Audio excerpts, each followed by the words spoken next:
Hi hello. അപ്പോൾ ഇന്നത്തെ നമ്മുടെ സ്പെഷ്യൽ പൂരിയാണ്. ഗോതമ്പ് പൊടി കൊണ്ടാണ് ഞാൻ പൂരി ഉണ്ടാക്കുന്നത്.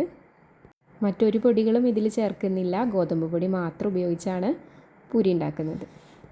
ഗോതമ്പ് പൊടിയിലേക്ക് ഒരല്പം ഉപ്പ് ചേർത്തിട്ടുണ്ട്. ഞാൻ 2 കപ്പ് ഗോതമ്പ് പൊടിയാണ് ഇവിടെ ഉപയോഗിച്ചിട്ടുള്ളത്. ഇതിലേക്ക് ആവശ്യത്തിനുള്ള ഉപ്പ് ചേർത്ത് കൊടുത്തിട്ടുണ്ട്. എന്നിട്ട് നന്നായി ഇതൊന്ന് മിക്സ് ചെയ്തെടുക്കുകയാണ് ചെയ്യുന്നത്. അതിനുശേഷം അല്പമായിട്ട് വെള്ളം ചേർത്ത് ഒന്ന് മിക്സ് ചെയ്തതിന് ശേഷം കൈ വെച്ച് നന്നായി ഒന്ന് കുഴച്ചെടുക്കാം. വെള്ളം കൂടി പോവാതെ ശ്രദ്ധിക്കണം. ഇത് കുറച്ച് കട്ടിക്കാണ് കുഴച്ചെടുക്കേണ്ടത്. എങ്കിലാണ് പൂരി നല്ല സോഫ്റ്റായിട്ടും അതുപോലെ നന്നായി പഫി ആയിട്ടും കിട്ടുള്ളൂ. അപ്പോൾ ഞാനിത് കൈ വെച്ച് നന്നായി ഒന്ന് കുഴച്ചെടുത്തിട്ടുണ്ട്. അതിനുശേഷം ഇതിന് മുകളിലേക്ക് ഒരല്പം എണ്ണയാണ് ഒഴിച്ചു കൊടുക്കുന്നത്. ഏതെങ്കിലും ഒരു കുക്കിംഗ് ഓയിൽ ഒഴിച്ചു കൊടുക്കാം. ഞാനിവിടെ വെളിച്ചെണ്ണയാണ് ഉപയോഗിച്ചിട്ടുള്ളത്. അതിനുശേഷം ചെറിയ ഉരുളകളാക്കി എടുത്ത് അത് പത്തിരി പ്രസ്സിൽ വെച്ച് ഒന്ന് പ്രസ് ചെയ്തെടുക്കാം. അതിനുശേഷം ചൂടായ എണ്ണയിലേക്കിട്ട് നമുക്കിത് പൂരി പൊരിച്ചെടുക്കാം. അപ്പോൾ നമ്മുടെ പൂരി ഇവിടെ വളരെ പഫി ആയിട്ട് തന്നെ കിട്ടിയിട്ടുണ്ട്. സോഫ്റ്റ് ആയതും ടേസ്റ്റി ആയതുമായിട്ടുള്ളൊരു പൂരിയാണിത്. ഇതിൽ ഞാൻ മൈദയോ അതുപോലെ റവയോ ഒന്നും തന്നെ ചേർത്ത് കൊടുത്തിട്ടില്ല. ഗോതമ്പ് പൊടി മാത്രം ഉപയോഗിച്ചാണ് ഈ പൂരി ഉണ്ടാക്കിയെടുത്തിട്ടുള്ളത്. ഗോതമ്പ് പൊടി മാത്രം ഉപയോഗിച്ചും വളരെ പഫി ആയിട്ടുള്ള പൂരി നമുക്ക് ഉണ്ടാക്കിയെടുക്കാൻ പറ്റും.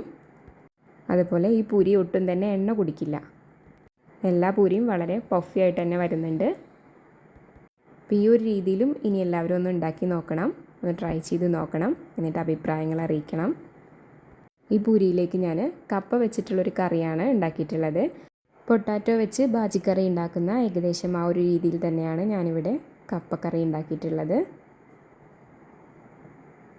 കുക്കറിലേക്ക് ചെറിയ കഷ്ണങ്ങളാക്കി എടുത്തിട്ടുള്ള കപ്പയും സവാള, തക്കാളി, ഇഞ്ചി, വെളുത്തുള്ളി പേസ്റ്റ്, പച്ചമുളക്, കറിവേപ്പില എന്നിവ മഞ്ഞൾപ്പൊടിയും ഉപ്പും ചേർത്ത് വേവിച്ചെടുത്തിരിക്കുകയാണ്.